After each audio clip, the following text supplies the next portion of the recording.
When the Kushites conquer Egypt around 700 BCE, they decide to embrace the Egyptians' religious customs and beliefs. This strategy is best seen at Karnak, a vast temple complex where pharaohs dedicated great building projects to Amun, the king of the gods.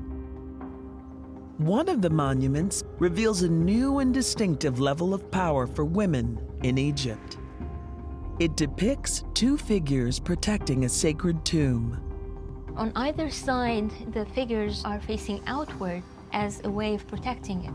In Egyptian art, it's very rare for figures to be facing outward and not toward the center. The king is throwing 4 balls, and he's aiming at 4 targets, east, west, north, and south. Opposite the king, a female figure.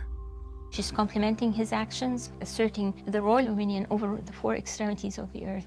She is drawing an arrow through a double-arched bow. And this is very rare to find a woman actively arching. Very rare. Who is this woman? Her title is God's wife of Amun. To understand how a woman might attain such power in Egypt, we need to go back 800 years, when the title of God's wife of Amun first appears. Carved on a stone slab or stela is the title's earliest evidence. This is the Ahmose Nefertari's donation stela. Ahmose Nefertari was the wife of King Ahmose, the founder of the 18th dynasty. As part of his larger state policy to put trusted family members in key positions around the realm, she was appointed as the god's wife of Amun. As far as we know, she's the first woman to hold that title. With this stela, King Ahmose establishes the estate of a god's wife as a source of revenue for his queen. The stela records large amounts of gold, silver, and copper, as well as servants and land.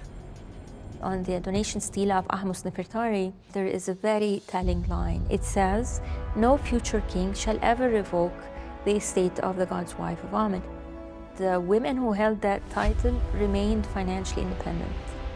And it seems plausible to suggest that it's because of that initial endowment. In the 25th dynasty, the god's wife of Amun was much more important than in previous times. The god's wife of Amun was the female substitute of the king. The god's wife of Amun was as important as a medieval pope in terms of the temporal and religious power that she held.